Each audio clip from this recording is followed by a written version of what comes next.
non-duality. It's really kind of like being catapulted out of your normal life.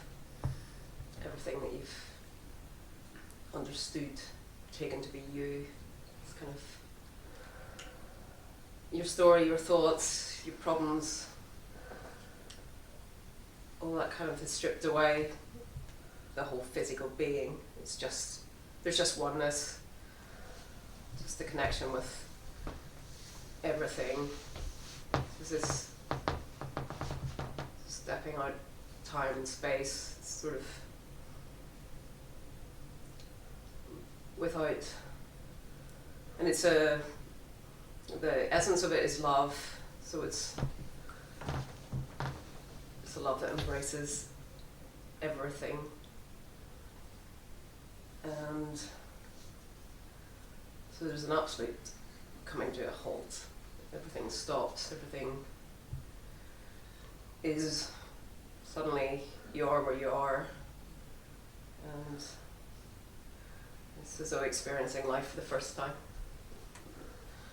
without separation, which is, so there's a lightness to life, there's a visceral sense to this as well. There's a freedom almost from physicality, from mind, which can completely be blown apart, or it may be just like a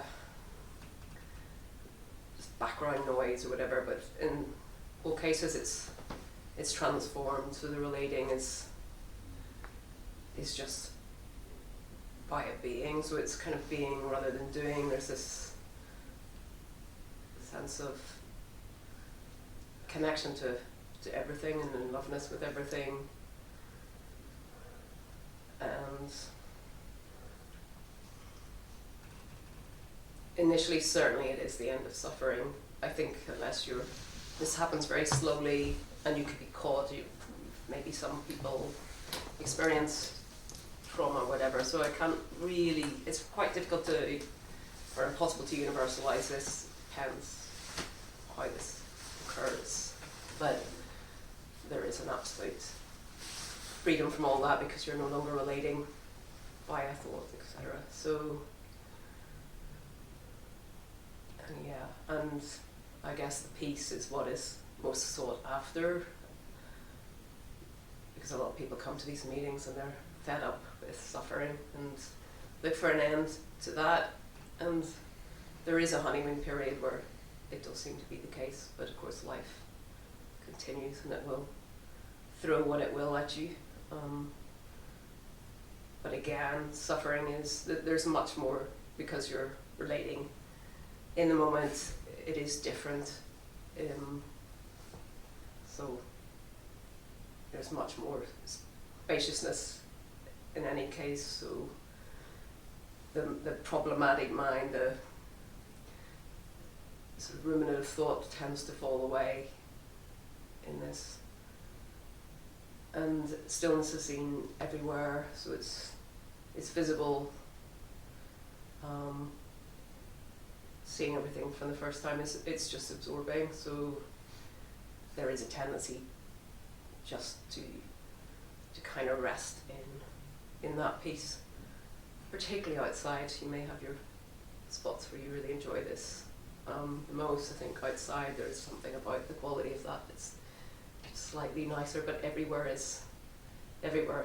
you go there's that peace, so it's not dependent, it's not conditional on anything else, so it's, and then love embraces everything. It's a total acceptance of everything as it is, which because there's still the relative and the absolute in the sense of personal judgments may arise in this, life goes on in that sense, but there's a seeing, there's a kind of acceptance of meeting someone and it's beyond the personality, if you like. There's that love is there with everything, so it's famously impossible to articulate this accurately, but that one we can all kind of, most people have had glimpses, a lot of people have actually had glimpses of this now, and certainly moments of stillness that may or may not be recognised. same kind of inner state of this. And yeah, so you can also see it in babies. It's obvious, it's very obvious if you look at a newborn baby, you can kind of see that kind of pure consciousness, that aliveness, the alertness. They do look like little Buddhas.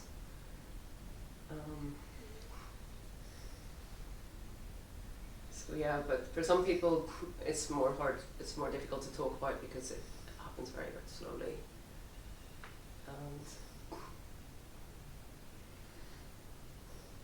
But patterns can continue. So after this, I mean, psychological patterns can continue. And so you may be in peace, you may be in bliss, you may be totally open, but you may be still reliving old traumas. But the patterns of that, recreating the same choices without being unconscious. So in a way, there's a kind of integrating afterwards. There can be kind of psychological kind of awakening can happen. It's not to be compared to this, which is a complete shift in perspective, because there's the vastness, but there's also the life that continues, and which is not to be dismissed. So you do that at your peril, because it's also an amazing opportunity to start over, to maybe follow something, some dream you had when you were young, or to find what was, your natural, your authentic self. It may be easier and quicker to contact that, because it doesn't necessarily give you access to all your feelings. Repression can continue and stuff. But the feeling of oneness, and there is a feeling tone to that as well. That doesn't waver, no matter whether thought is at the front of experience or the back. It's that openness, that sort of vulnerability, which is kind of felt as a strength.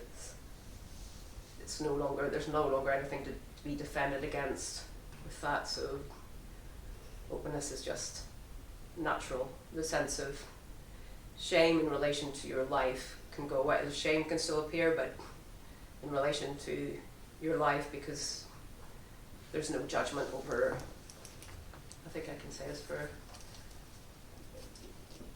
there could be, but generally there won't be the same judgment of your life.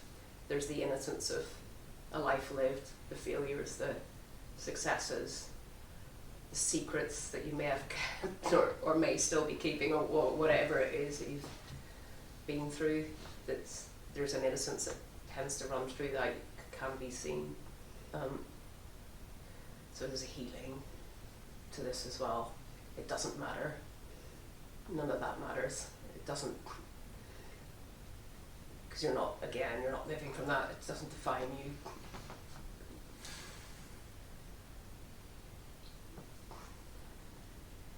And the frustrating thing, of course, is that there's no way to this.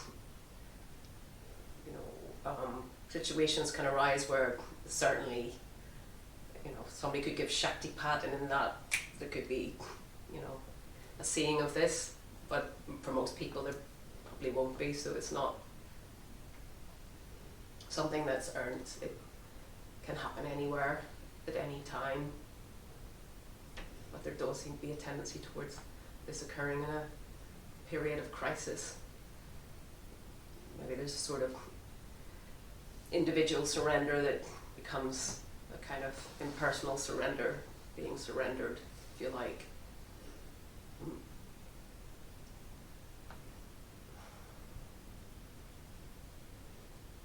So yeah, and often in meetings like this, ego boundaries can fall away in this kind of environment too, because there's no actual agenda here. So, and when you're awake as well, it seems to be certain scenarios, certain places seem to be experienced more deeply, when there is actually nothing to do. There seems to be more absorption, which has got a very blissful feeling to it, just being absorbed in to your environment, whatever you're looking at, or eyes closed, eyes open, whatever.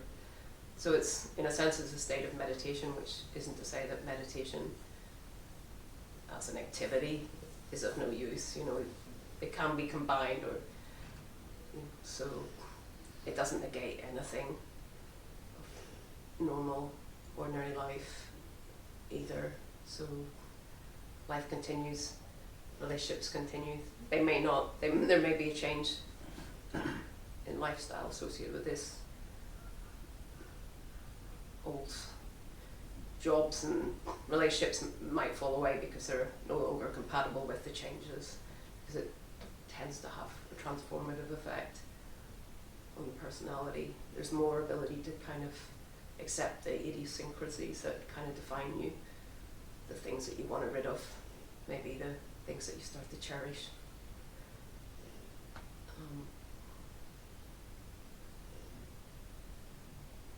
So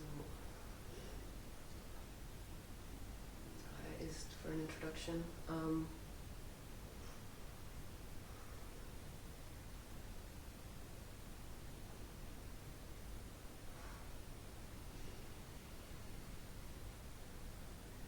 Yeah, it's a shock that isn't a shock at the same time.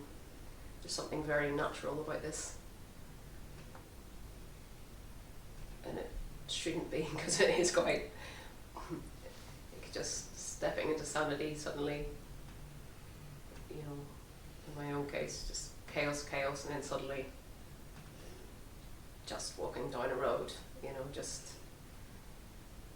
looking at the trees and all the internal stuff gone. So we have perceptions amplified, everything looks different as well. There's colours are brighter, there's more vividness, and some people find some of their other senses heightened as well, and it can be accompanied by, but often is accompanied by energetic experiences. I don't know to what extent, at least initially, you can get energy up the spine, some kundalini stuff,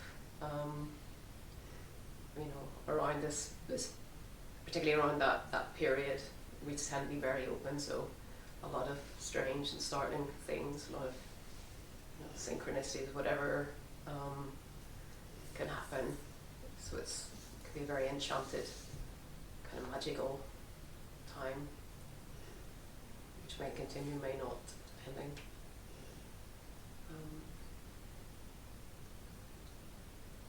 So I don't know if you've any questions, any comments.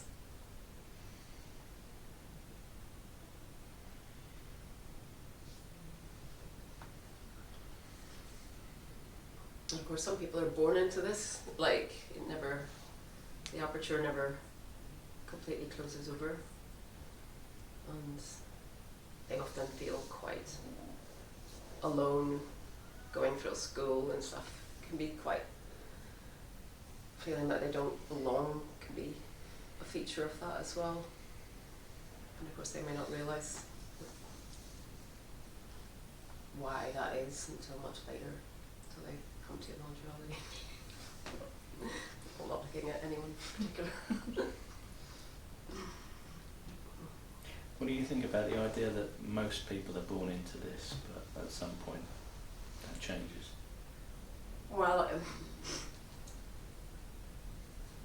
I mean, I suppose the difference is you don't know that.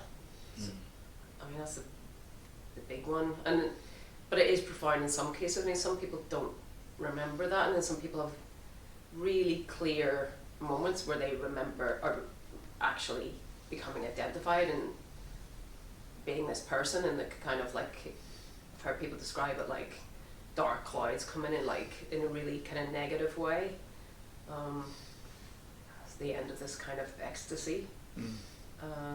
In early life? Yeah, like age 3. Like the loss of innocence or something? Yeah, but also just this sudden sense of, oh, I'm this, you know, and the world's out there, and just feeling very alienated. So yeah. I've no recollection of that. I just remember stillness as a kid. I just remember no mind.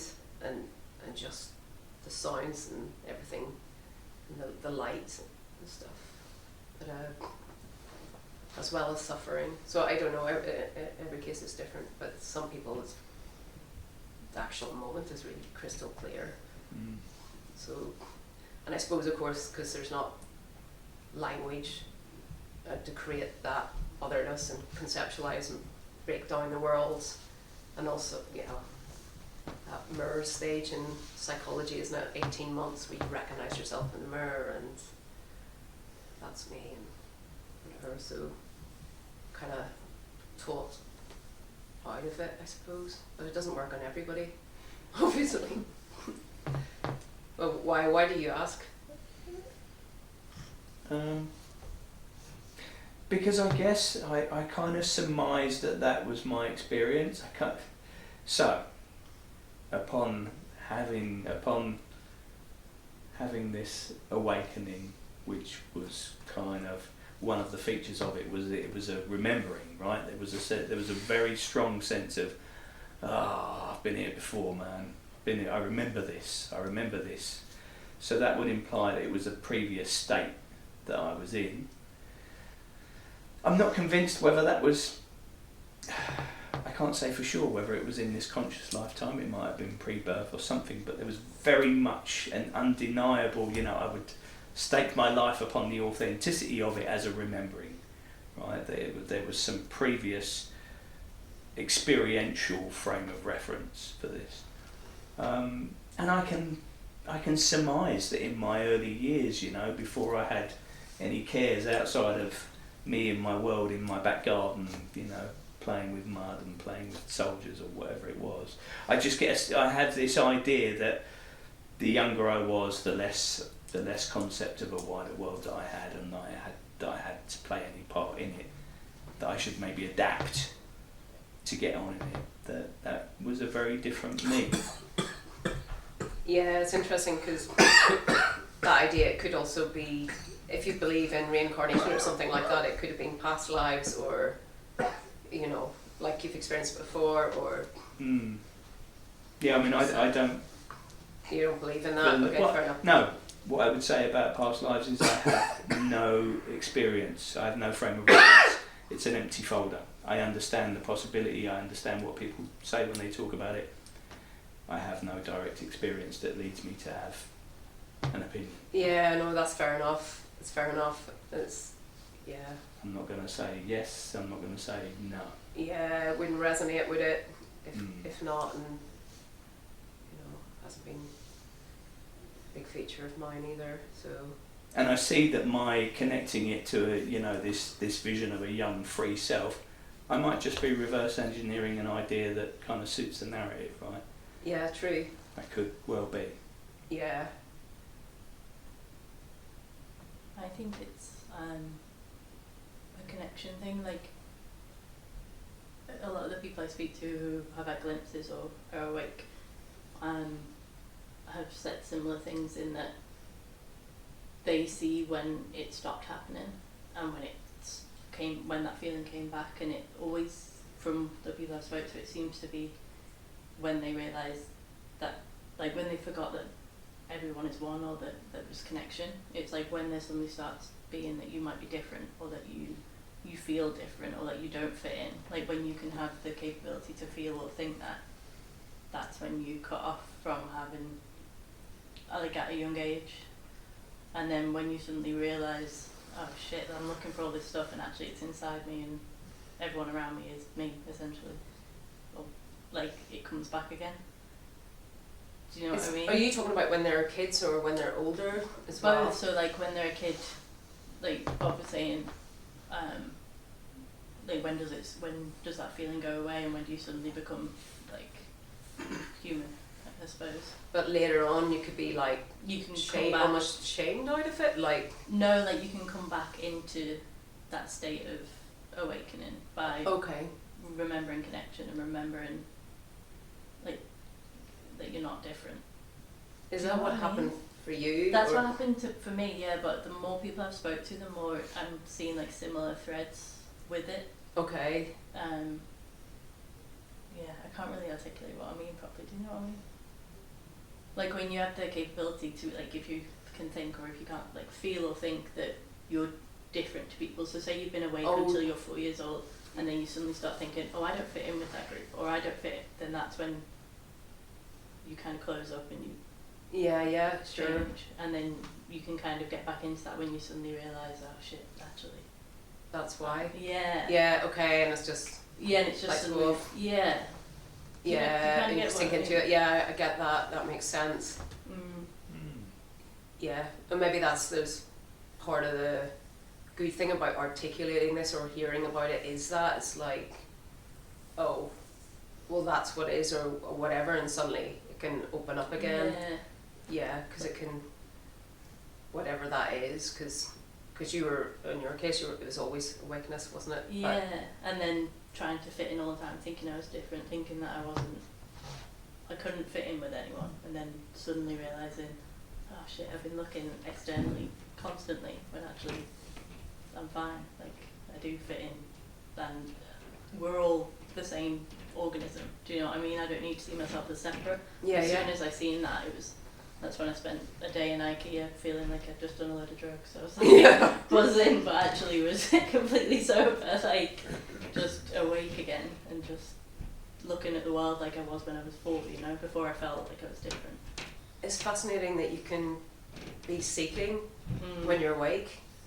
Constantly seeking for years. That's crazy. You know, that's an interesting one, isn't it? Because that sort of, you sort of think that runs against it, but there's no, you know, you can't, like I say, you can't universalize any of this. Like, you can't make assumptions about anyone in an audience either. Like, because most people, I would assume, like, at least, I don't know, maybe 4 or 5 of you've had glimpses, you know, at least, but some people just dare not speak about it, or they just can't articulate it. I mean, I can't really articulate it, but I'm getting Yeah. There's only one way through that, really, and that's kind of... Looking inwards instead of outwards, I guess, is what I'm saying. Like, I think you forget that from the age of, like, maybe like when you start school, like 4 to going on from then, it's when you start forgetting. You're supposed to be kind of finding yourself then, and yet the world's kind of set up to help you lose yourself and become in this box. So we're kind of made to be, you know, fit inside the box and all do the same things. We can't express ourselves anymore. So until we can revert back to that, that's my experience anyway, and that's what the people I've been speaking to, they seem to kind of resonate with it. I guess that's the difference between being fed a message when you're young, and the difference between being fed a message that says you are it versus you've got to become it. Yeah. Right? And the message you are it can be really just confusing. Well, yeah, maybe. Yeah, that also. Yeah, or there's maybe. nothing to be realised, that's another fuck. Like, I don't know. Is there any way of putting this in a simple way? I think there probably is, but most of the explanations, the psychological ones, that are kind of more like a seeking, or like they're just easier to get your head around because they're in linear time, they're written in a kind of linear form, aren't they? They don't really capture the non-dual, non-conceptual seeing, but I guess like Eckhart Tolle or something, it's just easier for people to grasp some sense of it, I think, certainly with regard to the mind. But some people's minds aren't affected that much by it as well.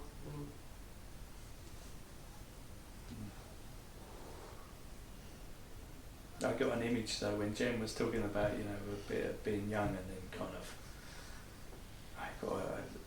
it made me think of a story that I'd heard somewhere in time about the guy that joins the search for the missing person, and like 2 days later he sees the poster and it's him.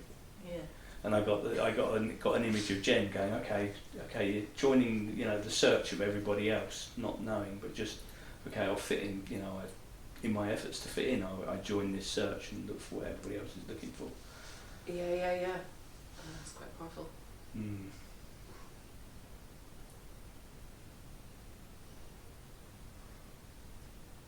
Right, all the people, the silent people.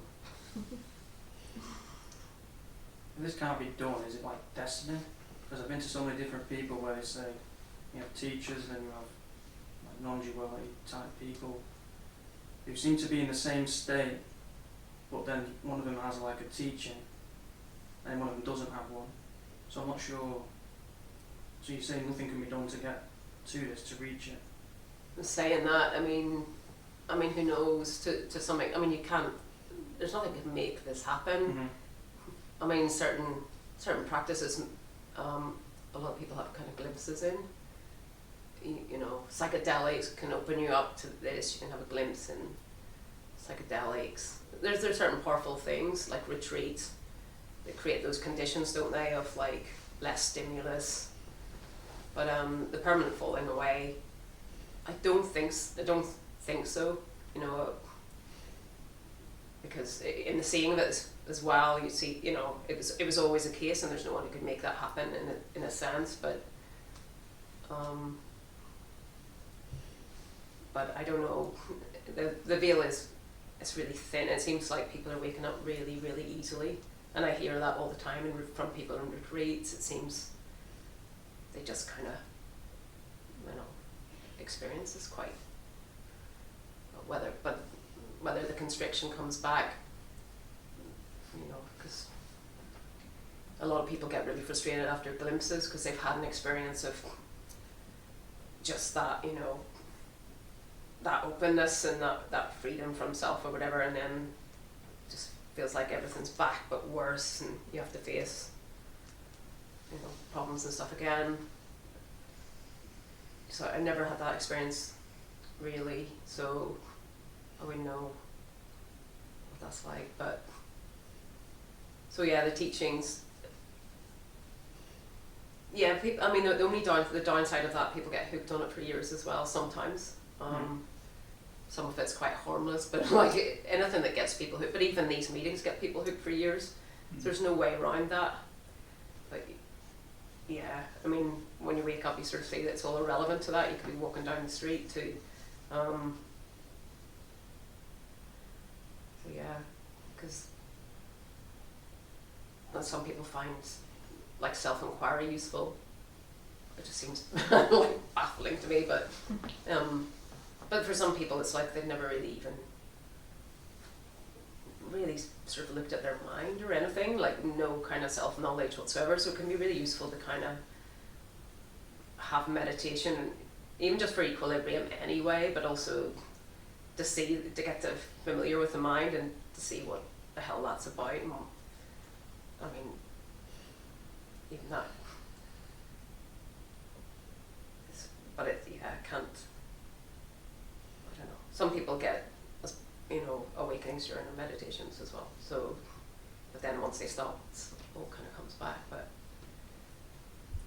But yeah, that's the whole thing. I think a lot of non-duality speakers, yeah, they aren't in the teachings, but if you're drawn to teachings, I mean, Eckhart Tolle's, it's that increasing the gap between thoughts, isn't it? Can you do that? I don't know. I don't think I'd have been able to do that back in the day. I think I wouldn't, because there were no gaps between mine. I was just working 24/7. But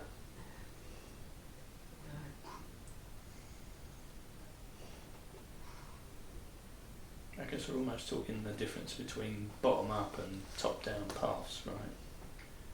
Bottom up is a conscious trying to move towards. Uh-huh. Which, yeah, I mean, that's certainly not my experience, and I can't begin to imagine. Well, I can begin to imagine how difficult that probably would be, just because, you know, if you said that there's nothing, you know, you commented on that there's the fact that, or the suggestion that there's nothing to do to make this happen. It's causeless, so beyond cause and effect. Yeah. So any action to achieve something. Yeah, because my experience is that, you know, upon looking back, I can connect up the dots and so make out a really reasonable case for what all the factors were that contributed to that shift. But what I see about that is, if anywhere along that path I was to have actually known what the product of that was and what it was all for, it would have smashed the process. Everything would have changed. It was only the fact that I had no idea or concept of what it was or what it was leading to, or yeah. Maybe that's a hopelessness as well, because Yeah, you're yeah, I stuck, mean, aren't you? It didn't feel like a journey towards salvation, it was a journey towards destruction. Yeah, I can. Absolutely. So there was nothing enticing particularly about it. Yeah, I'd say kind of the opposite. I think some of those teachings try to create that sense of hopelessness, but you can't, because the mind just grabs. Because it's a path that must be leading somewhere, like in some subliminal way you're absorbing that, so there's no way, it's not.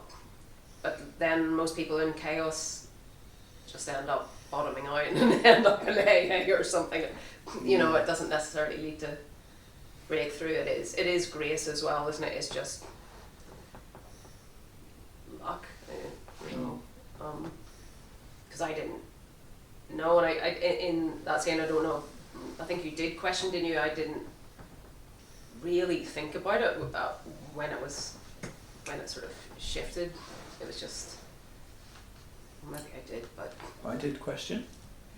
well, just like not question it, but just think about it. I mean, like, oh wow, look at this has just happened. Like, it was so, for me, it was so removed from thought. I was so in that, and it was so beyond the mind, if you like that it wasn't reflected on. Not at that point, it was reflected on, but it right. not at that point. I mean, when I hear thought, I imagine there's a gap between my thought and the event. That there's like even a split second, but it was all concurrent, right? As the experience happens, there was a part of me that was actually viewing this thing that was happening and could conceive of and kind of have understanding and give words to describe and acknowledge, oh wow, look at this, and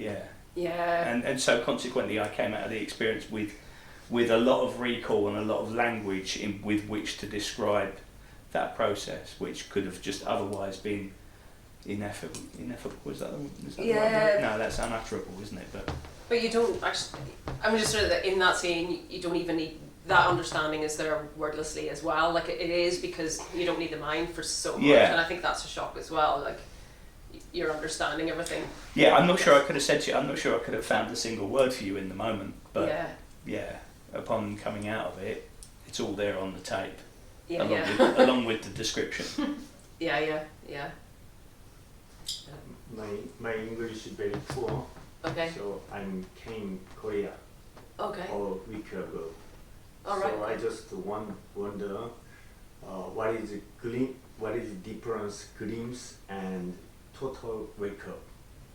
That's a difference. Well, it's mainly duration. You know, I haven't had a glimpse, so it's.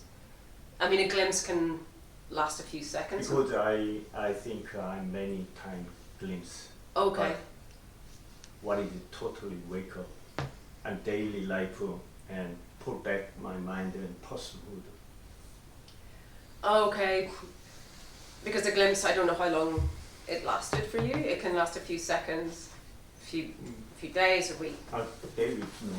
But yeah, mostly it's a few seconds. It can be a split second, and it's all seen, and it's really powerful. I understand that I'm aware of everything. Yeah. Okay. I'm aware of itself. I'm seeking some particular experience, but I'm using that already. Yeah. Okay. Yeah. Awareness. I use only awareness and find something, but I recognize it. That's missing. Yeah. Mistake. Yeah, it is a mistake. Yeah, but it's inevitable, isn't it? Like. Which bit's the mistake? Well, looking for it again, because you already know. I'm freshy.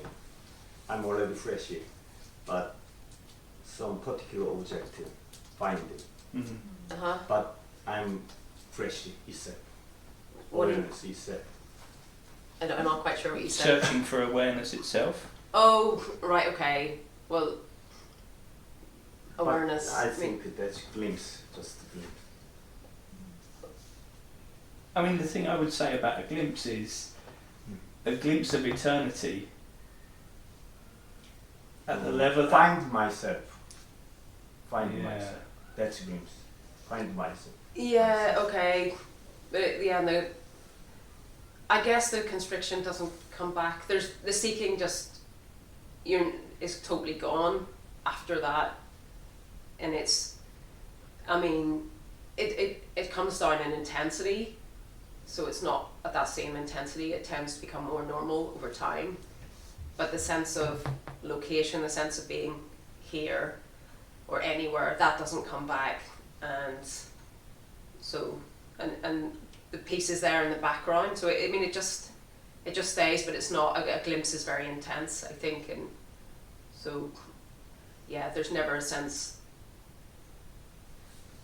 The kind of barrier, the boundary just doesn't come back again. So that freedom's just there. So, but normal life, you come back to normal life again. I think for some people it takes a long time.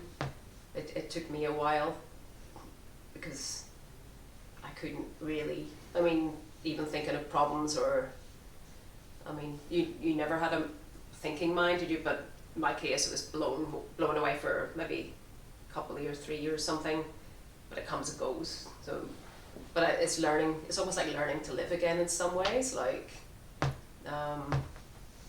it makes it sound bigger than what it is. It's not as complicated as that, but it's, there is a kind of integrating. Do I into need to practice more? No, I mean, I studied my main time Ramana Maharishi and Shri Punja student. I know Maharishi. That's The teacher said to me, your glimpse, you know, but yeah. my daily life almost the same. Right. Okay. Like, how often do you get the glimpses? How frequent? How many glimpses do you? Maybe. What is glimpse? I think glimpse is know myself. What is it? I can find myself because it's it is already myself. Yeah, yeah. Yeah. And that time, no doubt. But daily life come back, every pattern is same, almost same. So it feels different, like just coming back. Where are you? Do you have the glimpses? One thing changed. I find something. Stop. Find something. What? Find the enlightenment to stop. Sorry, I didn't get that. Enlightenment. I always find looking for enlightenment. Oh yeah. Okay. But almost stop. No, you don't. No, you don't. Okay. Oh, so the seeking stopped. What does that? Seeking stop. I mean, I know itself. Okay. Awareness itself. Okay. So, but so sometimes pattern come and read and book and YouTube clip. But that can happen anyway. So, like a pattern coming back, like what? Like you say, is there doubt around it then? Are you unsure? Do you think that maybe it's not a glimpse, or? So I wonder glimpse and totally wake up difference. So if difference, we need to practice. I wouldn't agree with that. Like, from here, like if you're into Maharishi and stuff, I mean, I think practice is at the heart of that, isn't it? But from my point of view, you don't need to practice for that. But What is it you want to change? English is What do you want to change? What do you seek to be different? I think maybe many things I heard enlightenment. Many things I heard. Okay. That time I imagined my daily life totally different, but everything almost the same. I think. What about the feeling? Do you feel connected to everything? Is there like the no? Sometimes. Just sometimes that comes and goes.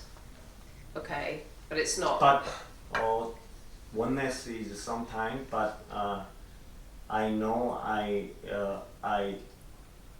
awareness itself all the time. Okay. So you have. It sounds like you're not sure if it is the full seeing or a glimpse. Do you expect it to be different then? Like normal life? I expect normal life maybe I could be deeper, to little bit different. Okay, all right. So there's not a feeling of enchantment. There's no. It feels constricted again. You feel. Or sometimes difficult situation. I travel in London and Paris. Difficult situation, Okay. and I feel contract. Okay. So you contract in those situations. Yeah, because That's contraction. problem. Okay. I mean, I can't speak for someone who's difficult because I never found a contraction coming back in any situation difficult or. I mean, it didn't change the sense of oneness. I mean, there's no sense of it going back to being here in any situation. Do you not find contraction happens at the level of the human though? Not in the sense of like being identified, in the sense of something. I mean, something definitely does not shift. The sense of location never comes back, right? Right. I can get lost in a problem. I can get really in suffering. You know, that's happened. Yeah. But it doesn't change. The sense of a boundary doesn't come back. That seems to be.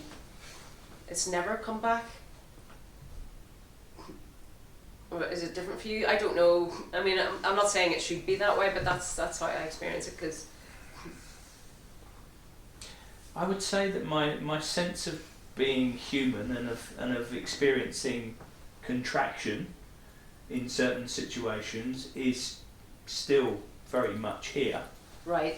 But I guess the difference is at the same time as being in this human experience, this is always here. I know. It never goes away, right? You know, I can't forget.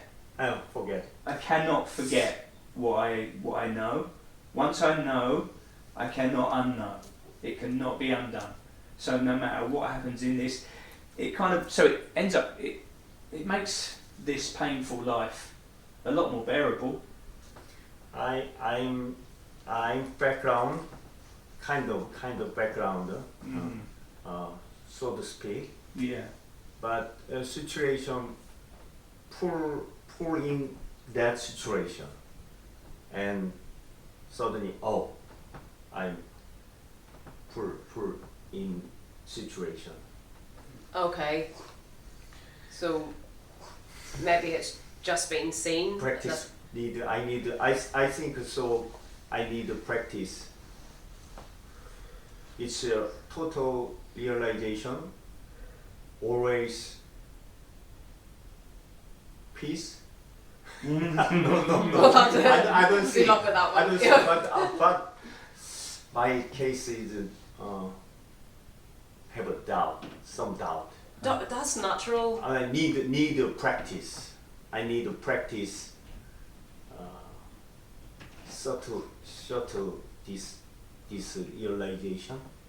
Well, maybe if you feel the need for that, see if that helps in some way. I mean, you know, it's not something I ever used. But yeah, I mean, doubt is kind of natural, especially for people. I think for people who have made themselves very small in life, or kind of more doormat types, there's a lot more doubt. I think people who, you know, question themselves a lot anyway. But yeah, I mean, it falls away over time. For most people, it can fall away. Yeah, it can be a very, very deep awakening and still doubt. It's ridiculous, but it can be like Jen, me as well. Yeah, it's just deep, deep peace and no identification, and this can't be it. Like, I'm not like that person. Like over there. I think that's particularly if you're in that those kind of relationships that are like narcissistic doormat, because you're so used to handing your power to the other. So someone's at the front of a room, you're just saying, wow, you know, like much more than anyone else probably. But yeah, maybe it's just being seen, and if it happens in the midst of chaos, you have a lot of stress in your life. I mean, it's quite Stress? Yeah, a lot of. I have stress. Okay, right. But That's problem? well, no. I think that's human. Yeah, it is. I mean, things can affect you for sure after this. But a lot of things that you thought don't. It depends. You know, because at first I thought nothing could ever get to me, but you know, you say that, then of course life's gonna throw something at you that's gonna hurt. So yeah, I mean, yeah, it doesn't get anyone off the hook. This. I can feel like a thing and animal, oneness. I can feel oneness, but difficult human. Difficult what? Human. Human relation. You Oh see, yeah. difficult to, I can't, oneness.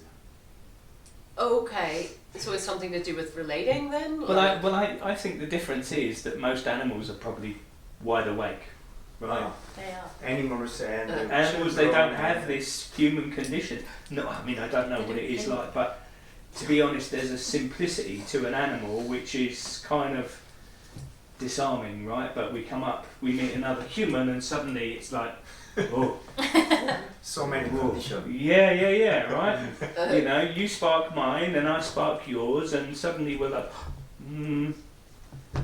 Whereas animals, that rarely happens. Yeah, there's always the example given as the dog, isn't it? Just that life, they just immediate, aren't they? And they always love you and kind Yeah. of unconditionally. Well, apart from traumatized dogs. And they also like eat their babies. And They also eat their babies. Yeah. I was kind of like, Just saying. well, okay.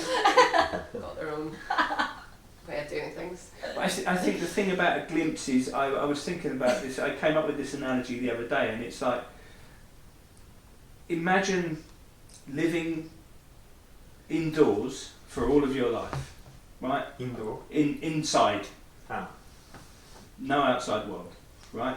So you're born inside and you stay inside. You never see the sky, you don't have any windows, and then after 30 or 40 years, the door opens and you go outside. You take it all in, you can go back inside, but back in that same room, nothing will ever be the same.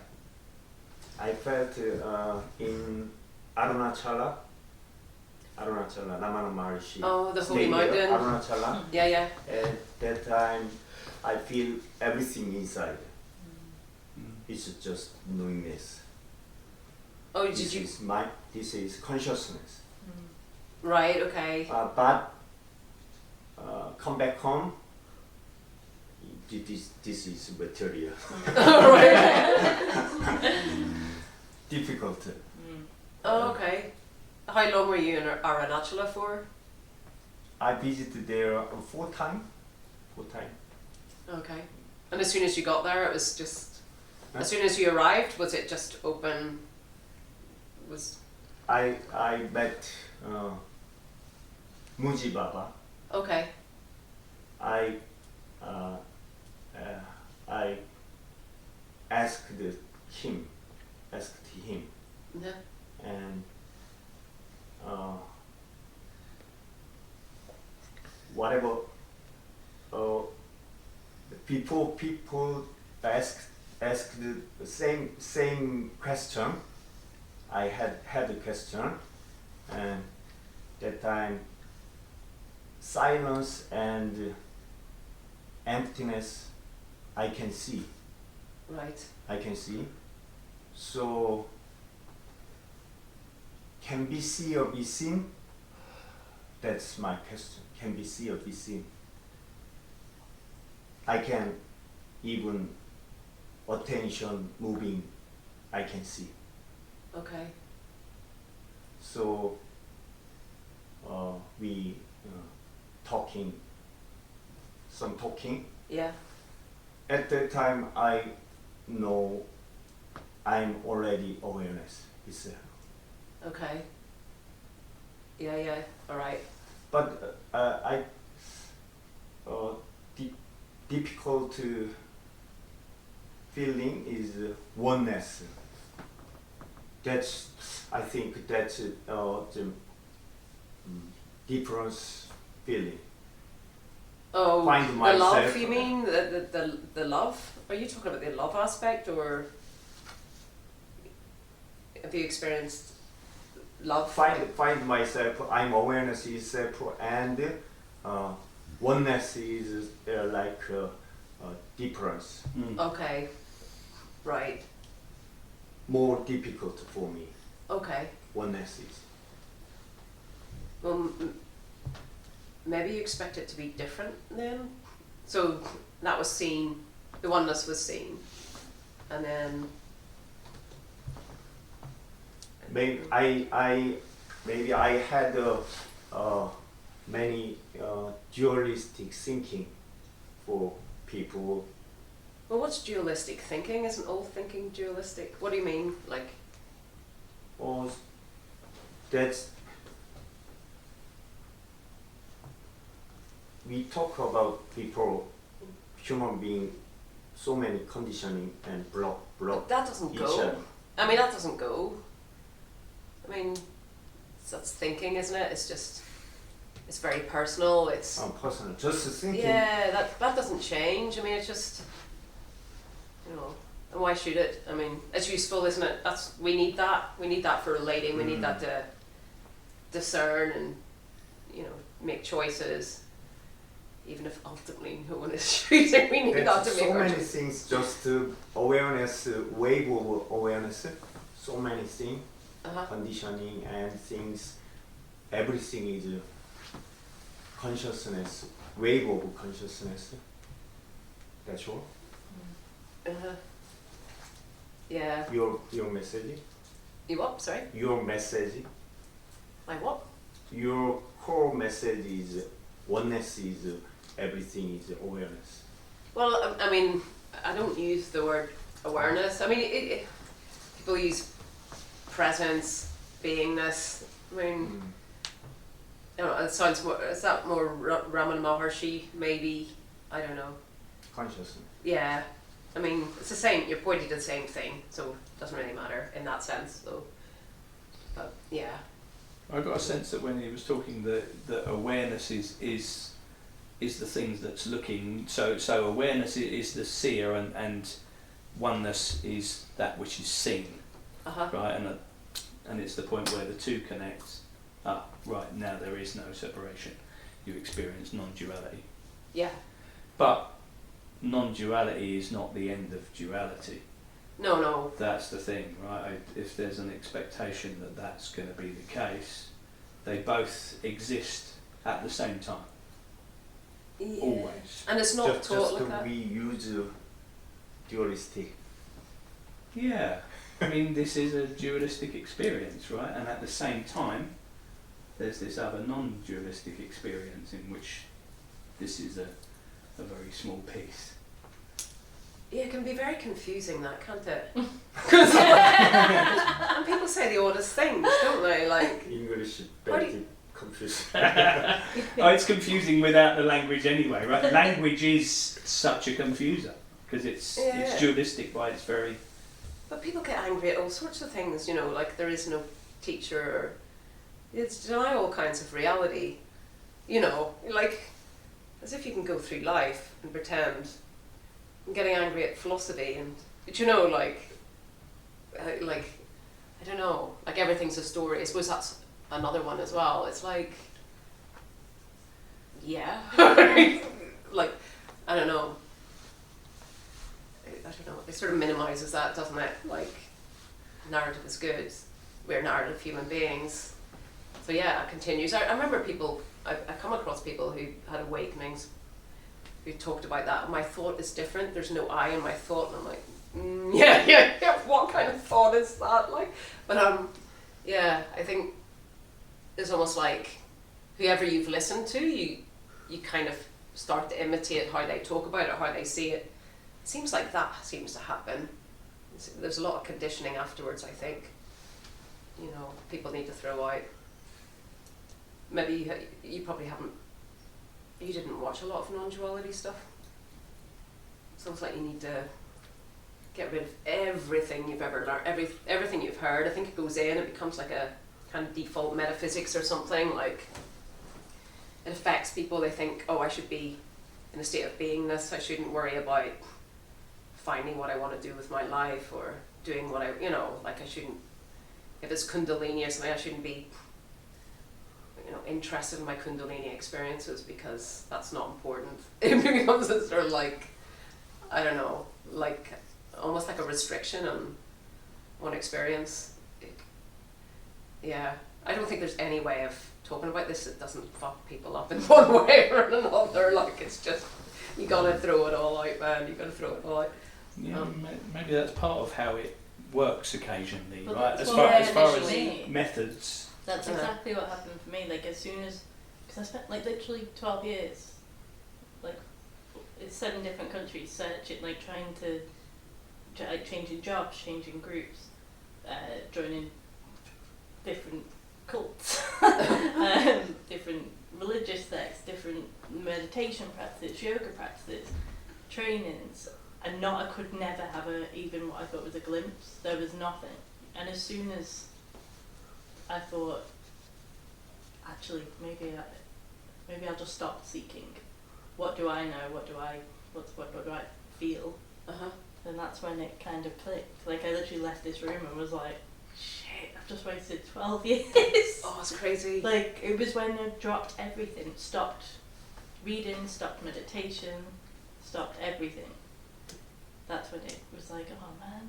You were just muddying the waters. Yeah, literally. And I honestly feel like everyone is, to an extent. You can do your, obviously, meditation, like your things that bring your energy down, but I don't, yeah.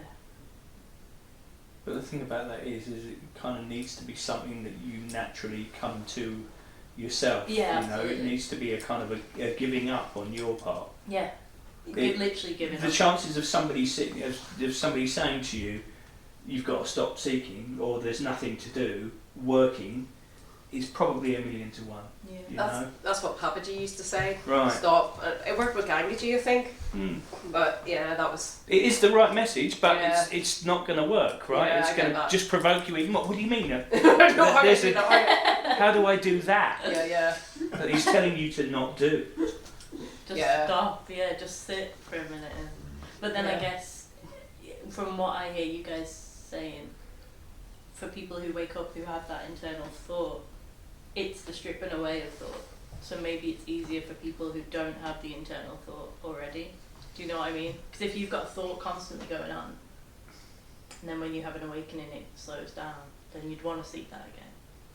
But for those of us who don't have any thought ever, then But you can doubt without thought, right? inner feeling for sure. Yeah, and I get that. It's. I think people who don't get no thought don't realise. Like, you don't really. You can do an awful lot without it. I don't know what it inhibits. It might inhibit academic stuff. I feel like we're always like us. Anyone who's not got thought is seeking to have thought, and those who have thought are seeking to not have thought. Do you know what I mean? And it's like, why are we doing that? Just fucking let it be. I think it's nice. I think it's nice to have a bit of both, because Do you reckon? yeah, well, I mean that's my preferred. I mean at the minute I quite enjoy thought because there's lots of interesting things to think about.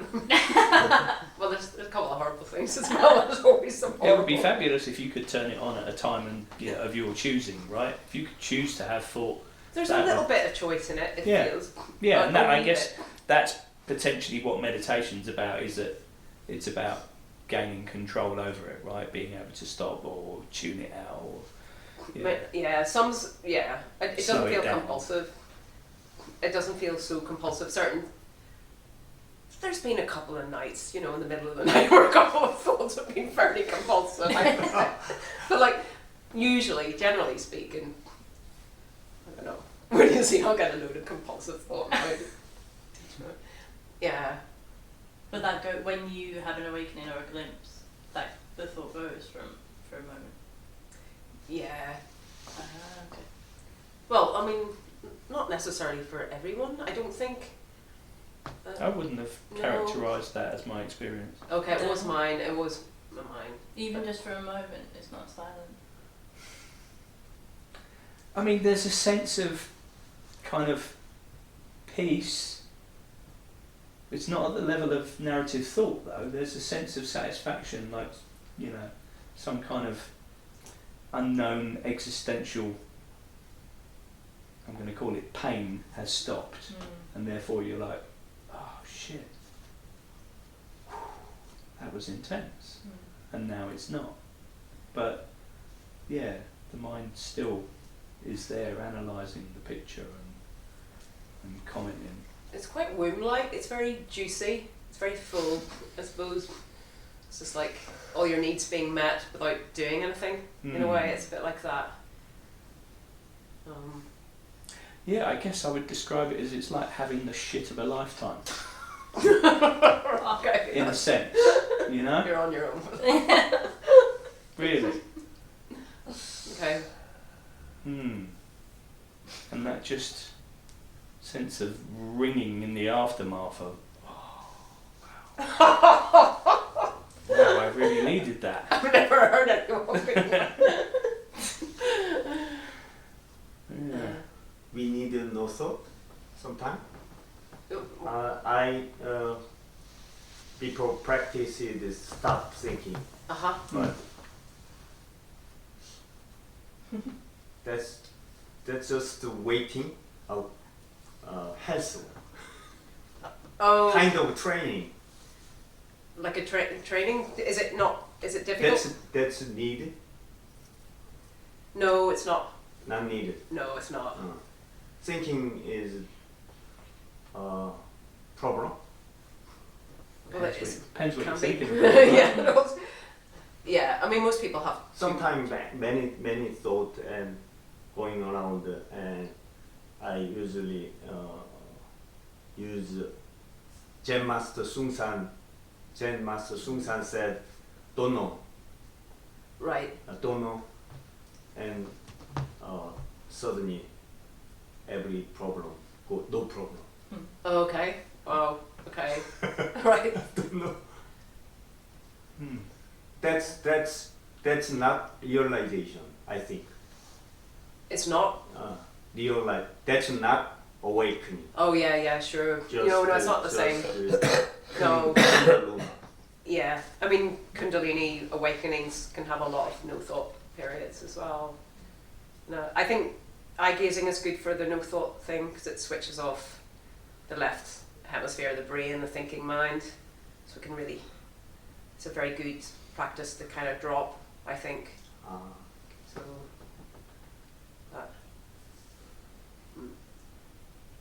But yeah, I mean. I made many years practice no thought. Yeah, that can be torture. Maybe. Yeah, maybe give yourself a break. I suppose because if anything becomes too much of a thing, too much of a practice, it's good to actually go the opposite way and just give yourself the freedom to do that as well. Because it's probably got you're pushing stuff down then as well. Like, it's probably not very good for you. Imagine, like, Can I ask, was the goal of you practicing not thinking, was the goal to not think? People? No, for you. For Now, you. now Your I, practice of not thinking, did you ultimately want to not think, or did you want to be able to kind of work with and control how your mind works? before I practiced that, but now I'm not practice because I know everything is just concept. Mm. Everything concept. Mm-hmm. That's no mind. Right. And you know Concept? that? Huh? You know that? Huh. So your mind sounds like it's in good working order, right? So I think break thought and no thought practice. I'm not sure. Necessary. No, it's not. I mean, it's not. Plenty of people haven't done that. And thinking's good if it's not painful. I mean, But you started guide some normal thinking before you start to guide everything go away, and that's very useful. oh, I think- what guide your thinking? What do you mean? First time you said first time. We start the first time. We begin Uh-huh. this class. You first time said to us pull away thinking and normal thinking. Well, it can fall away in the saying of it. That's very useful. But for skill. most people, I don't think it does. It tends to slow down. It's not, it's not at the forefront so much. It's not so problematic afterwards. There tends to be a before and an after. So there's some transformation. The mind is transformed to some extent. Some people, maybe much less so than others. So it was quite a lot here. In my case, there was none. I think it's nicer without thought. Initially anyway, but you get used to that as well. It becomes, it's not, because you get it all the time, it's just no thought. But initially, if you've been caught in the mind and there's no thought, it's like, wow, it's quite deep, it really is. Because there's nothing in the way of what you're seeing as well, so it's said as well that the Kundalini energy tends to rise in no thought. But I think that can arise any time as well, whether you're thinking or not thinking.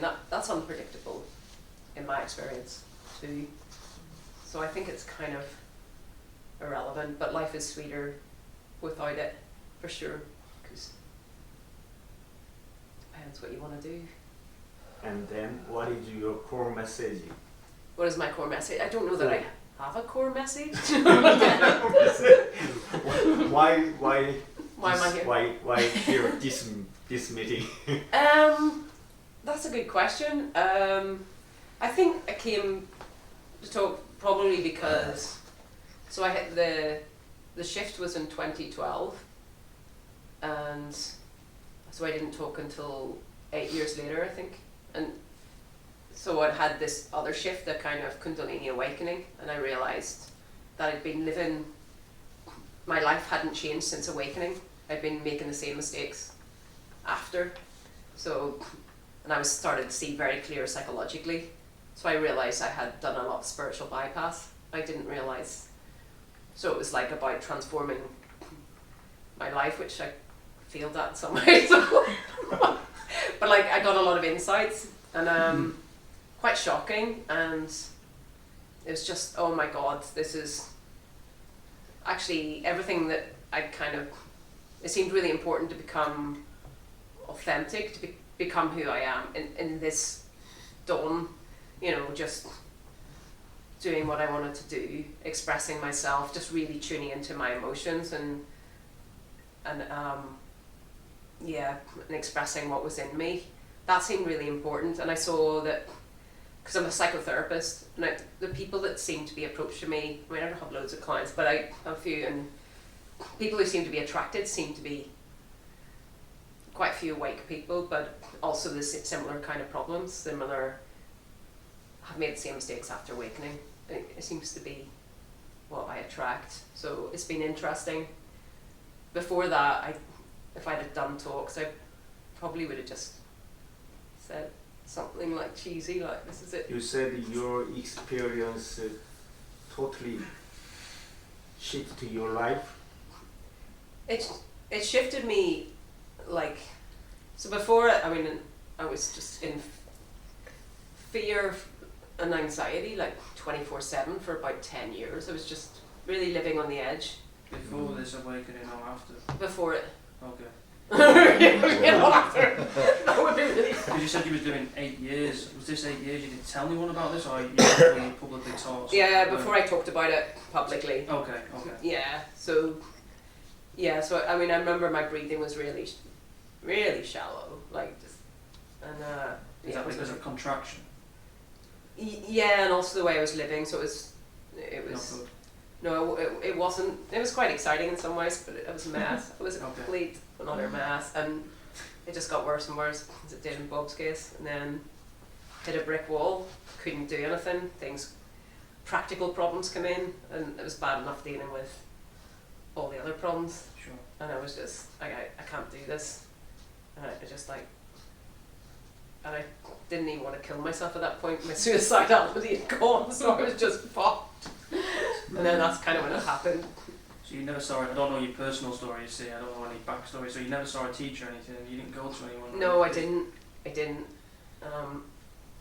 Well, maybe the week before. Okay, so the week before the shift, I did actually go to a teacher. My friend brought me to see this teacher, and we went and we had a coffee or something, and I looked in his eyes, and I felt I had a heart opening straight away. And I was in bliss, and so that week was very different, but so it all kind of,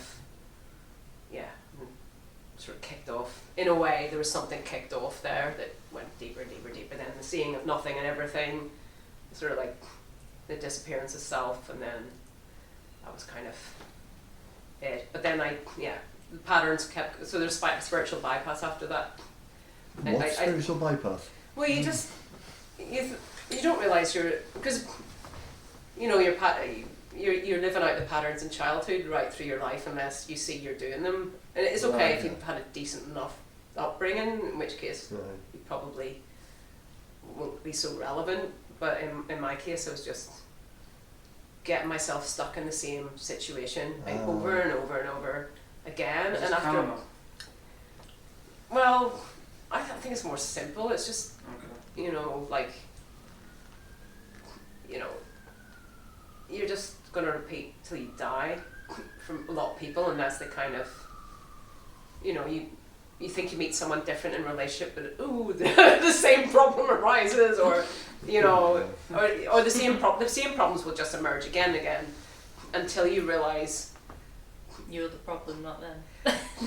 well, actually they're the No, problem. then you're seeking them. You're seeking them, yeah, you're giving your power away, but it all goes back to. It's easier if you look at when you're a child, because obviously that's the familiarity that you're looking for, like, so the same wounds will reappear, like, so everything that's done in childhood is lived out, isn't it? So either self-destructively, which it was in my case because I wanted to kill myself and tried a few times, or destroying the other. There's another approach which I didn't do. I don't know, I had fantasies at quite a few times. Did you have many glimpses before the shift? No, I did have a kind of what I call a peak experience. Maybe 7 years before it. It was at the end of on a day where I was planning to kill myself. I took a few overdoses, and one of the days I had a dream, and which was a very moving dream, and I met this author that I'd never heard of, who's my favourite author. And I woke up in a bliss state, and it seemed to last, I don't know, maybe a couple of weeks. Just everything was just easy and lovely, but it was very, very different to the shift. It wasn't, there was still a sense of I-ness, and so I don't know, it's really hard because I didn't know about non-duality, so there's no way of kind of seeing that, and I knew that there's something, all I could get from that, there's something else going on, I don't know what it is, so I knew, and that gave me a kind of faith as well. It's like, is there a God? You know, I was asking questions like that, is there a God? Or I felt like something had come in that cared about me, there was something there that was benign, and I didn't understand what that was, and it was beautiful to have that because I'd never, you know, I just felt so alone at the time, so there's this sort of sense of something there. Yeah, I can relate to that because I mean, I had like a glimpse when I was really young, like when I was like 8. Okay. I had a kind of, well, it was like an out of body experience. Right. So I left my body, felt as if I was everything, felt as if I was the love, and the love was like, you know, turn up to 100 or something. It was just like eternity with love, and I was everything all at once. Whoa, okay. And then when I went back into my body, there was no sense of me anymore. It just totally gone. And I knew that my parents weren't my parents, and I think that as an 8-year-old was like, that's like, and I knew that I wasn't this character, whoever this person was. And obviously, you know, like you said, you didn't know anything about non-duality. I mean, you know, at 8, I didn't know. So the only thing my internet could come up with as an 8-year-old was that I was like an alien from outer space and had come down to Earth to like help humanity or something. Right. Whoa. Yeah, but also there was a lot of terror because of like, you know, what does it mean that my parents aren't my parents? What does that even mean? Like, whoa. So, you know, I just kind of tucked it away in a box in my brain for a while. Never told anyone? Never told a single person. I would think about it maybe in my teens a bit. And then I got into my early 20s, and I was talking to friends, and I was talking about things like free will, and is there really free will, and what do people think, and I kind of had this sense that I don't think there is free will, and everyone would be like, you're crazy. Right. And then I met someone who ended up being my partner, and I just opened up the whole thing to him, and he didn't really understand it, but that began my quest for like, what the hell this was so profound, and it was like, at that age I started to realise how profound it was, because I just dismissed it as a kind of crazy thing that happened when I was 8. What was it like, I mean, just, you know, around that time it was happening, was there anything significant, or it was just life is normal? Were you happy enough 8-year-old? Or? Yeah, I had a very normal childhood, and on the actual day I was just playing with something, like a train set or something, and it was just spontaneous, so it just happened. And I remember so it was just like somebody clicking their fingers and suddenly it was happening, and then it was like somebody clicking their fingers again and I was back in the body with no sense of a me. So it was just like, you know, like complete automatic, like no seconds in between anything. What time of year was it? That's a really good question. Were you at school? I just wondering no how. one's ever asked me that. I just wondering if it affected you at school and. Well, I think my personality's been a bit of an outsider, and Okay. I don't know if that came from that experience, or whether that was just my character anyway, because there was always this sense that I was different from everybody else. Right. But I didn't know why. And then in my teens, that kind of got internalised as there's something wrong with me. Oh, yeah. Okay. You know, and then in my 20s I realised that was total nonsense, and then I kind of embraced the feeling that I wasn't, you know, I was different or whatever to everybody else. And and there's still no really, I don't know, I mean, you hear a lot of other people say the same thing, like, oh, I just feel different from other people, and I think that's just kind of probably more of a personality trait than to do with that experience, but maybe it compounded that in some way, I don't know. Did you ever have any other experiences after like that, or?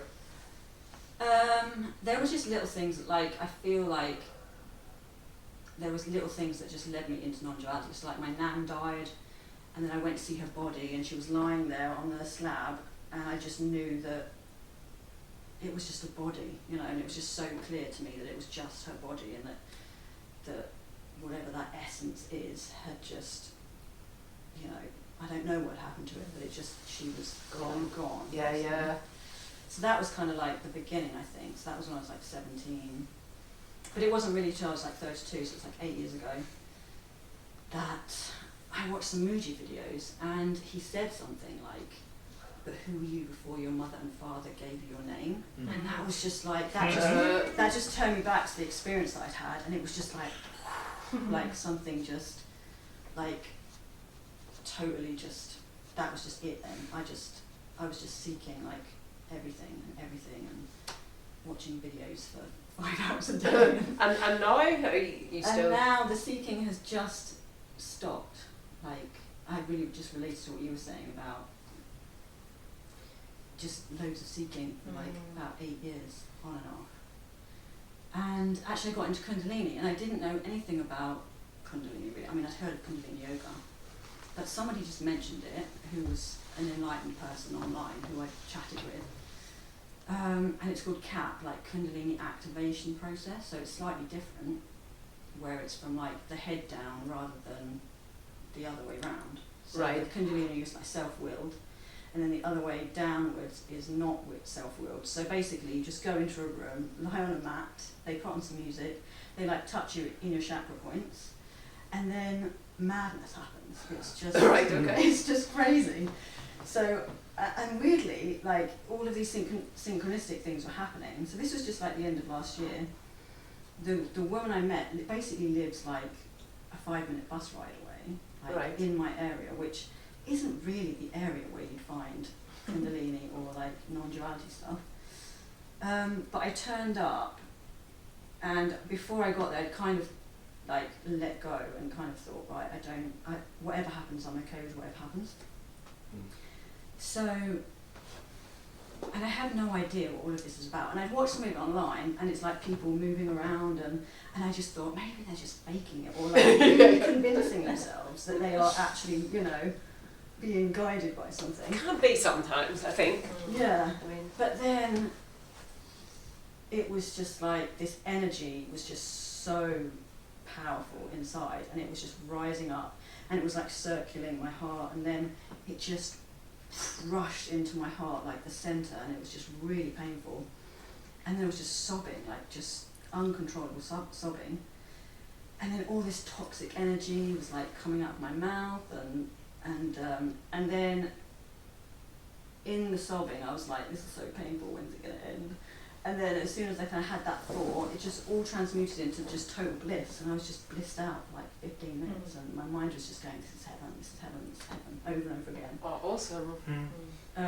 So, and I've just been doing that for like 5 or 6 months, and now I'm at the point where seeking has ended, because I feel like the Kundalini has dealt with a lot of the repressed emotions that I had, because I had like all this repressed grief. In the kind of, is there visual content to that, or ideational, like, is it No, Is there it's just total, just like, bodily feeling, total, memory? yeah, like Okay. feelings in the heart, and just outbursts of crying, like if somebody had just died, but you know, like Okay. nobody's died. Right. So just random crying, and the crying would be really like you'd cry when you were a kid. So like you just, it's like instantaneous, just like it would just start from nowhere and then it would end from nowhere as well. You know, like really quickly. And also that was the time as well when I felt like I've heard other enlightened people say that when they're crying, it's like nobody is crying. It's just emotions releasing, and that was the first time I really felt like no one was crying. It was just energy being released. And I think that, like, because I've been in my head for a while, all of this Kundalini energy work kind of got me out of my head more.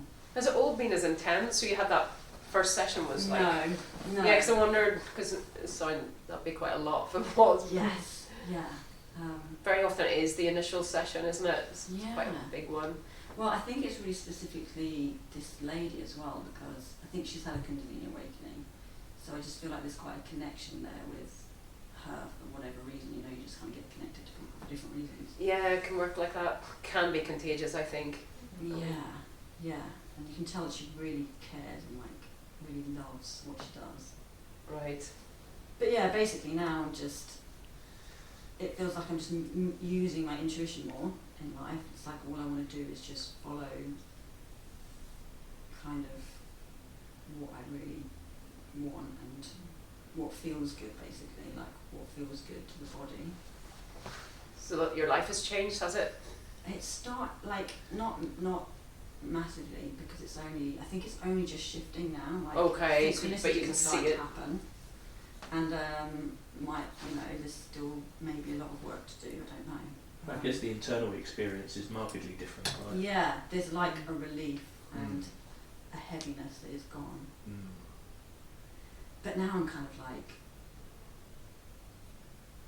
there's nothing left to do, if that makes sense. It's like, I've done a lot of the emotional work. I've had other glimpses, like I've seen like the hopelessness and things like that.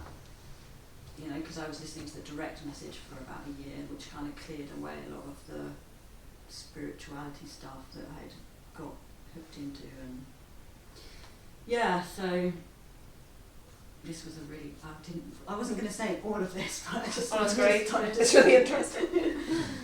but yeah, so I don't know what to, I guess there's this feeling now of like, I don't know what to do with it, I don't know what to do.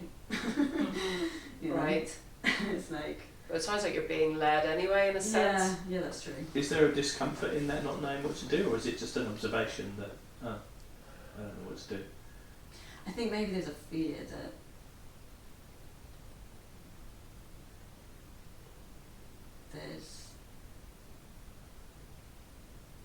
there is nothing to do, if that makes sense. Mm. Or that's kind of like, that's, that I can't get it, and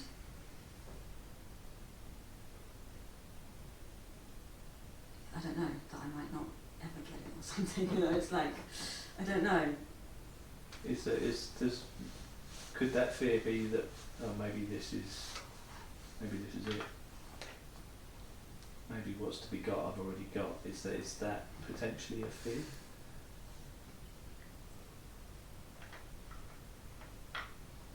It's a really good question, but can you say it again? Maybe the fear is that Maybe the fear. that this is all there is. Oh yeah.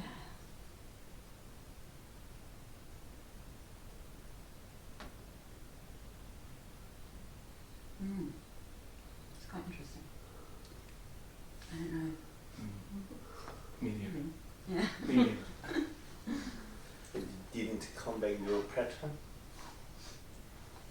And that's no problem.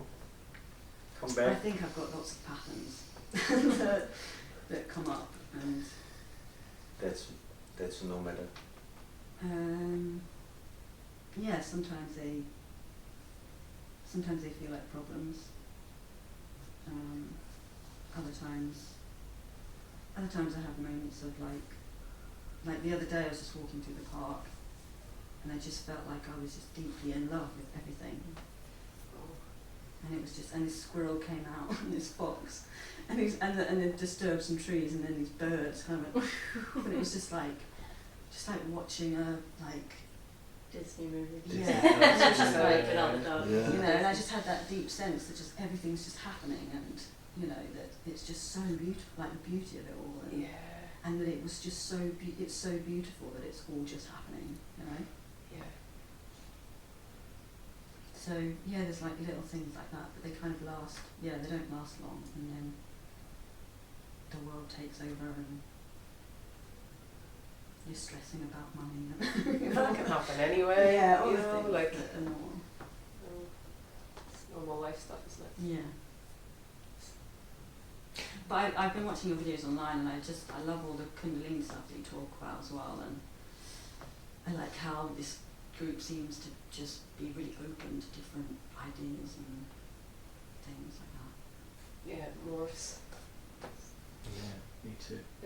is interesting because It is. it's so individual, I Mm. think, and you just don't know where it's going to take you. No. It's annoying when it ceases for a while, but it always comes back. Mm. Like, yeah. I'm curious to ask, you said when you were 8 and you had this experience where you Mm. left your body and then you came back in and there was no sense of I, Mm. right? Is that how you put it? Yeah. Did that slowly change? Or did it stay that way? Was there like a window that was left open forevermore? Mm. Maybe you didn't even I, talk I about think that it. window. I think it totally changed. Actually, it feels like I just with the terror that came up after there was no me and my parents aren't my parents. 'Cause I was then sitting on my bed. I can see it in my mind, and I'm just like looking at my hands, and I'm just thinking, why are my parents not my parents? Like, it felt like being some kind of orphan or something. Oh, you know, God, yeah. you know, like terrifying. Like you'd been totally abandoned, but you didn't know why or how or any of that. And I think because of that was so terrifying, I just completely went back into the delusion that I have to still be me. This still has to be, you know. It probably wasn't exactly the same, probably a bit of a gap there. Maybe there was, but you know, yeah, I can't really. Hard to say, maybe. Yeah, but if I think about myself at school and when I think about life in general, my whole like the way I saw the world, I just think I was definitely more in the world, or like had become more in the world than out of the world. Ah, right, okay, so it Yeah. transformed you in a way. Although still feeling like an outsider, so you know. Oh, right, okay, so maybe that's Yeah. real, maybe in some way. Mm. For some reason. Maybe that's something you can, I don't know, make work for you in some way. I don't know. Outsiders are good at certain Oh things. yeah, I'm totally fine with my outsider now. Oh yeah, I know. Yeah, Yeah, you've got to outsider. make things. Yeah, we're good. Are you kind of introverted then? Yeah. Yeah, it's a bummer, isn't it? An Yeah. extrovert world. Yeah. It's, And more, I'm Right. kind of a bit more on the autistic side, so. yeah. Well, then you've got. Yeah. If you can utilise it, yeah. I mean, it's anything you gives you an excuse to be that way. Yeah. And it, yeah, same here. Introversion, true introversion. It's a kind. It can be a curse, but it can be great when you make it work for yourself. It's, Yeah, it is. What's your relationship to spiritual bypassing now? my personal relationship to it. Yeah. Do you do it? I mean, have you No. recontextualised it or? No, there's. I'm not going to go into my psychology. There's something. There's something. There's one aspect, like, so there's all the insights, and you know, things have shifted. I seem to attract different people into my life in the last couple of years and stuff. But there's something that I can't seem to shift that's really annoying. So I don't know. But yeah, What is it? I'm not telling you. Maybe one day. He said that, not me. Thinking it. I was gonna, yeah, go on. Come, we're all friends. Turn the camera off a minute. I think some things are just you just have to learn to live with. I don't know. Okay. I just wish I wish I find this life a bit. Yeah, I've always found this life just. I don't know how people do life. Like just life is just. It's just tough. Life is just. But yeah. There's been a lot. I think for me getting the insights, it was just. It wasn't like I needed to integrate those or no, I think I did. I think I did meet friends and going through the same stuff as me, and we just, just talk it out. Kind of did work stuff out. So it was kind of talked out. Stuff needed, not like it needed, but it just naturally happened when someone was in the same space. So there's something about the release of just talking something through. It's really good, felt really good, and with not holding back, like the whole therapy thing. It's just let it all out. It's great. That seems to have kind of calmed down now, and it's pretty much stopped. Yeah. What about you? Because you're working in your own. I know you guys bummer. It's Yeah, I mean, I'm literally in the middle of that right now. Yeah, I'm currently writing an essay about my spiritual bypassing 4. Well, at least you've got plenty to put in it then. That's really good. It's fucking annoying. It's like everything I read, everything on every page, I'm like, yeah, that could be me. Yeah, that probably is me. Yeah, I do that too, I do that too, I do that too. Oh, I'm just guilty as hell, man. You know, I mean, I kind of wrote this kind of blurt from my inner self onto a page just to acknowledge it, and it was because it was sort of stopping me writing, and I just said, actually, there's this part of me that just fears that everything that I am, everything that I believe myself to be, is going to be torn down and discredited and destroyed. Oh yeah, okay. Again. Yeah, okay. Right? Yeah, I mean, yeah, that's the thing. It's like I went through this once, you know, my kind of construct of being this limited human was kind of, you know, disproved and embellished and la la la la, and here I am now. I have this great story, and it's like, oh fucking hell, that's a lie as well, you know, or that's a misconception as well. Yeah, and I get and that. look, that's just true of the human part of me, right? The limited part of myself does hold that fear. Do I believe it that, you know, that it's actually gonna destroy everything? Well, no, I don't. But Yeah.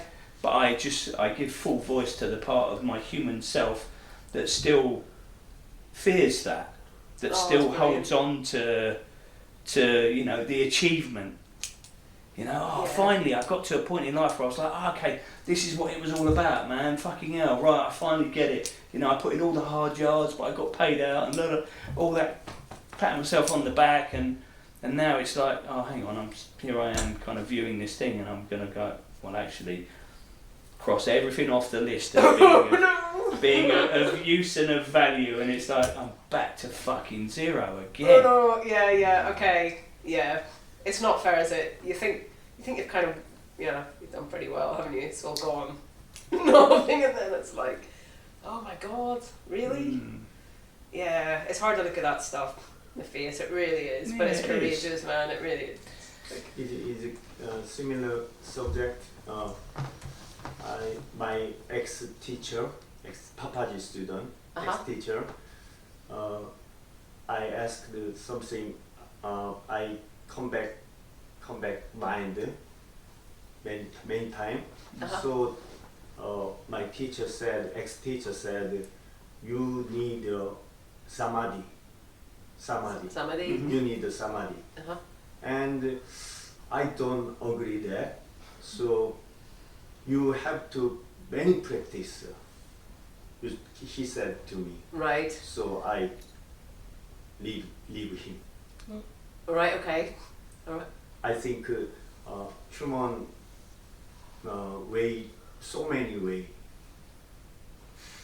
We need samadhi or something externally experience. We Yeah, need. okay. Because it adds the vertical element, right? So samadhi kind of, for me, that's the thing. It's like, you know, you're going round in circles at here, but a glimpse of samadhi up here is enough that now that same circle is actually doing that. He said right? to me, samadhi all is disappear and just right. But that's nirvikalpa samadhi. Isn't, because there's different kinds of samadhi, isn't it? And that's nirvikalpa. That's the... Nirvikalpa samadhi. Yeah. Because I think of samadhi, She I just met think of bliss state. Papaji and met Papaji and he Yeah. got a samadhi. So he many times you need the samadhi. So I don't agree. Yeah, okay. Well, that's good. So you told them to go away. Yeah. But these days my mind sometimes a lot confused. I think I need samadhi. Of course. It's really hard because they're still getting rid of that authority as well. Like, you know, with your teachers. What do you think about What I that? think, I think follow that. Like, I think you know, you just answered it yourself. You don't need it. I think trust yourself in that. Like, you seem to know. And yeah. What's the difference between samadhi and satori? Well, that's Nirvikalpa is pretty much Nirvikalpa is Satori, I think, is the same.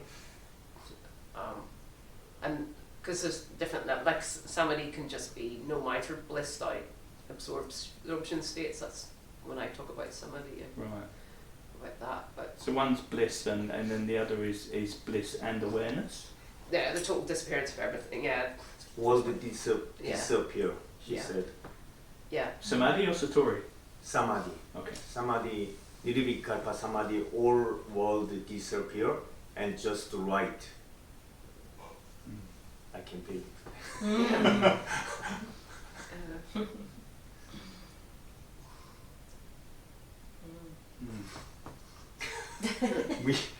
We don't need, okay? Oh yeah. Don't ask me. I don't know. Yeah. So you've had Papaji and Muji as teachers? Muji, I met Muji. I yeah. asked same. You don't need the Samadhi. Yeah, I imagine can hear him say that, yeah.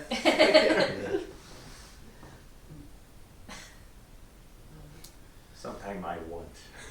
Right. But the people that haven't spoken, you haven't said anything? You know, I always kind of, whenever I've got to say it sounds like the bullshit story person, you know, so like whenever I'm at this type of meeting or whatever, so I kind of want to speak, but then I go, it's just, I know it's much part of us is wanting, is, you know what I mean? What? Some of it's what? Well, there's nothing to say other than the story of the story. What's wrong with that? But yeah, I mean, I can say it, but it just seems like I was doing a lot of seeking for a few years, and when I caught this message, I think it was Tony Parsons and a couple of other people, and I just got a big shock. It was very unpleasant. Right. And I just sort of had maybe 6 months or a bit more, maybe just like feeling very, I think I described it as like a bird without a perch, you know, at rest, Okay. you know what I mean? 'Cause it was like a big shock to us, you know. And I think that was because what had happened, I was into, like, went into meditation and, you know, teachings, you know, all that sort of stuff, as he was talking about, very deeply, but it was kind of almost what I was doing prior to being interested in spirituality. It was just a transference of the same, different content, Yeah, okay. but the same patterns, the same behaviour, you know. Right. So like that became my identity now, you know. Yeah, that makes sense. And so when I heard that message, it was like, ugh, like it was just like I had nowhere to go, you know. Yeah, it does that. So like I just felt, and I didn't go into it because it would be quite difficult to, whenever I would listen to, let's say, a speaker, my head would just be battered for fucking days, you know what I mean? Oh no, okay. And it was horrible, so I haven't really, you know, and I kind of didn't need to listen to it. It's just It all makes sense, but the mind's still there trying to figure it out. So it seemed natural to me to not feed that. Yeah, okay. You know what I mean? Stay away. So like, we're talking like over a year and a half now or something. So like, I'm still having interest in non-duality. It still feels like the right thing to me, but I don't think I've had an awakening, or if it is, I definitely feel different. But it's a gradual thing for me, you know. Oh, okay, so something's shifting?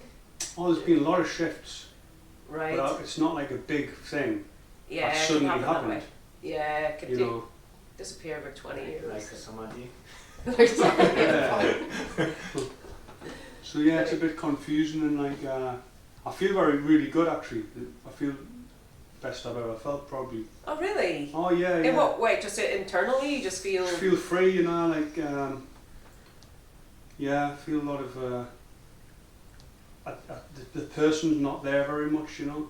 Ah, okay. And that was very heavy. Well, I was just completely consumed by, like, you know, we're talking about thoughts before. I think getting calmed my thoughts. I think the mind is a problem when you're really identified with it. Yeah, it's really painful. So like when you're doing practices to calm your thoughts down, I think that's really useful if you're completely identified with your mind. Yeah. So I don't feel like I'm in that place now, but I was completely my mind before. Everything that my mind said, that's what I was. There was no separate, there was no saying, sorry, I should say. Yeah. So that was pretty awful, you know. So has it been the last few months? I mean, it's been recently. You've just felt really good. Is that just? Could you say a year and a half? Yeah, probably like I had that shock with the non-duality, and I just gave up all the spirituality. Fuck that straight away. Like it just felt like bullshit. Even though now and again I've gone back to certain things, but it's with more of an interest rather than like an identity. Yeah. It's actually all right, you know what I mean. I went to see Eckhart Tolle when he came recently. And I enjoyed it, you know, because I just enjoyed it rather than like it being a disciple or something, you know what I mean? Okay, he's not on a pedestal for you. Yeah, so that was like, you can enjoy it more like for what it is, you know, and it is useful for people, you know, so it's great. So maybe it was like the last sort of 6 months or a year or something, it's been much better. That's cool. I think. Don't know. Your relationship with non-duality sounds like your relationship with your mind a little bit as well, you know. It's like you just kind of got a bit of it, you kind of slowed it down and now you have breathing space. And it's a choice now, right? Now that it's a choice, that's the thing, when the mind's just doing that, you can't choose to be identified with it or not. But if you, as you said, you did your work and learned to slow it down, and it kind of gives you, okay, now you can kind of, a bit like bullet time, right? You can kind of slow it down and maybe even stop it. Yeah. I mean, it's confusing because when you change like alcohol and trying to be good at, trying to be going after status and women and all that, and you swap that for spirituality, and then you're like trying to be the best meditator or whatever. Oh, the same energy, yeah. It's obviously better, right? Yeah. For most people, it's a better lifestyle. You know, you're not fucking other people over, and you're not damaging yourself as much. But then when you felt it was inauthentic, that's when it was like rip his insides out, you know. Whoa. That Okay. inauthenticity, like I'm just a fucking mug again, you know what I mean? Yeah. That type of Okay, feeling. got you. Yeah. Still I was empty, just- aren't you? Yeah, like I had nowhere to go. I went back to the drink actually, pretty heavy. Whoa. Yeah, just to do something I know this. You know? Yeah, sure. And like listen to my music again, and I know my music, right? Got me boys, I've got me drugs and me drink, and you know, I got back on a level there. But I had to get out of that again. Yeah. But no, there's definitely I think there's definitely a frustration because like you hear about glimpses and you hear about a massive awakening or whatever, and you kind of, part of the problem is the mind goes, I want that. Yeah, of You know? course. So like when I did have that experience of like that man's telling the fucking truth, but I can't have any of it. You're like, that's even another thing that you just like, fuck this, what, you know what I mean? Like you feel really upset about it. Oh yeah, why wouldn't you? Yeah. So like that was a cunt as well. Yeah. Sorry for all the bad language, by the way. No, it's welcome. It's fine. You said be authentic.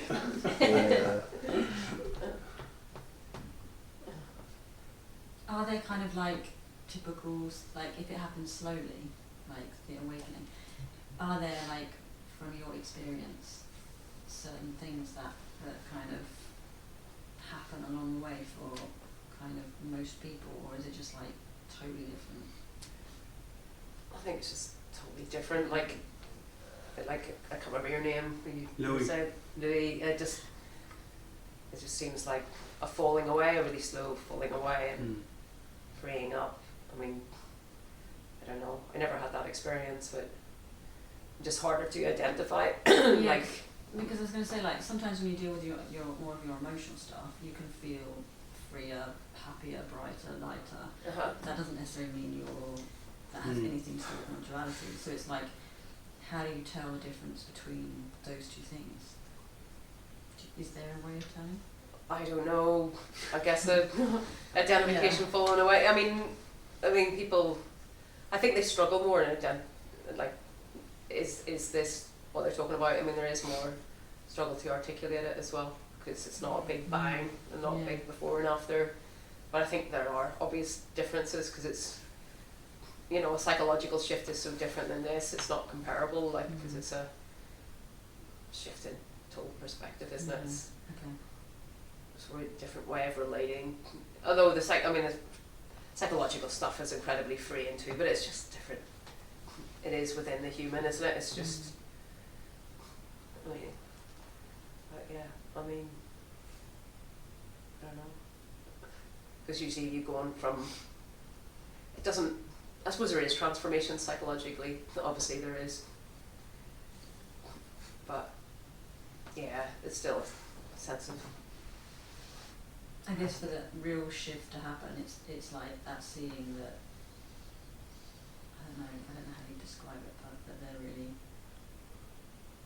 is no you. I don't know. yeah, well, that's it.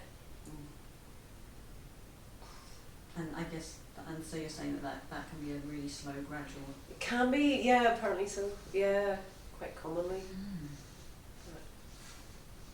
And very often, you know, if it is a big bang, it's very often preceded by glimpses. So, you know, Oh, that's interesting. seems to be the way. So like glimpses can happen after. Oh no, not after. Oh, maybe they can happen after. No, probably not. But once it's got its gone. So before and then a big bang. Yeah, but like Kundalini, the Kundalini awakening stuff can happen afterwards and that kind of stuff, obviously. But yeah, once it's over. I wonder if it's the same with like if it's a slow awakening, like if when it's a fast one, quite often it feels like you're no longer trying to like fill that gap. Like cycles like similar to what you were saying, like with, you know, drugs, alcohol, shopping, sugar, food. That you're always trying to fit in and just fill that gap in you that just feels shit all the time. And when you have that awakening, that kind of goes away momentarily. It does come back slightly, Yeah. but like over a slow period, I wonder if that is something that, do you know what I mean? Like that need to not be in your own feelings and not be in yourself. It's gotta go. It's got to go before it can. Yeah, maybe that, because the sense of lack's always there, whether Yeah. there's change or not. You can be in a better trajectory, and but there'll still be some sort of seeking to But then you seem to fulfillment or get rid something. of it, yeah. Yeah, I think so. It's hard to remember. It's like really the best example, because my life is pretty mental.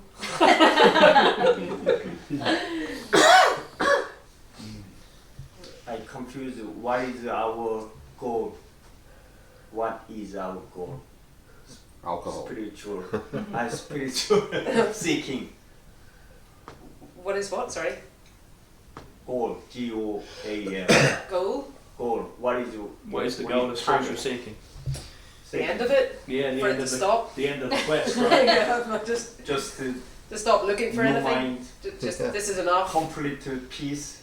No, just this is enough. This is good enough. The session, I'm confused, but we are talking about kind of no mind, complete peace. We are going to there. Well, not everybody gets total What no do you- mind. Peace. Confused. What is goal? Goal is. Stop asking questions. I don't know. No, yeah, it's just the end of looking for fulfillment, I suppose. In that sense of like, you can look for fulfilling work or a good relationship, but yeah, that sense, it's not driven from a sense of lack. It's something else. It's driven just from a sort of healthy desire, I think, and it's different. And now it's time. It's 9 o'clock. But it's not, yeah, the end of all thinking, that's quite rare, I think. Well, I know it's rare. Yeah, I followed Barry along for a long time. You know, tape How to Stop Thinking. Oh, yeah. It's a wonderful stuff, but eventually I realised I was trying to be in that state permanently. Oh God, right. Yeah, you'd be, yeah. yeah, be at that for a long time, and you. Yeah, he was a great teacher, but he said any teacher, eventually you move past it, which I moved past him. Oh, you need to. Yeah. I'm very grateful to him, but I could have. My mind was so much wanting to stop thinking forever that. Oh no, that's torture. Yeah. Yeah. If it's not natural, then it's torture. Yeah. 32% of people. It's not that rare. That is, but I don't get that really. Is that where are the statistics? Well, you must know. You're good Yeah. at it. Give me 8 months and they'll be published. Oh right, 32% okay, that's of people fascinating. That's People fascinating. what? Don't have an internal monologue, you know, like in What percentage? 32%. Oh. Yeah. That is mind. That's what the current studies are showing anyway. It's not talked about at all. Sure, it's not. It's not common Starting knowledge. to come in like threads now. Ah, okay. Not the like actual threads. Wow, that's yeah. Oh well. What is kind of defined though as in a monologue? They define it into so you've got to really search for it because some people call it inner monologue, some call it inner voice, some call it internal thought, and some call it asensthesia, which is kind of like internal. Because you can be diagnosed with not having internal imagery but not internal voice. Because no one's ever spoke about it. They said it was from autism or brain injury. But it's only within the last 10 years that people have started looking and realising that it's like almost a third of people don't have an internal voice, and that we treat the whole world like everyone's got one. So I'm trying to fix that. Most of these percentage for specific countries as well. This is mainly America, Australia, UK that I've looked at anyway. So I've got interested in philosophy. I'm wondering if philosophers are the people who've just got the internal dialogue Probably. and found a particular way of dealing with it. Yeah, maybe. Yeah, that's fascinating. Maybe. Lovely people, but a bit crazy. Yeah. Yeah. True. Yeah. So they're all flattered. Anyway, Yeah. that's it. Yeah, if anybody wants to come for a drink, we're going for one. So Yeah. yeah, okay.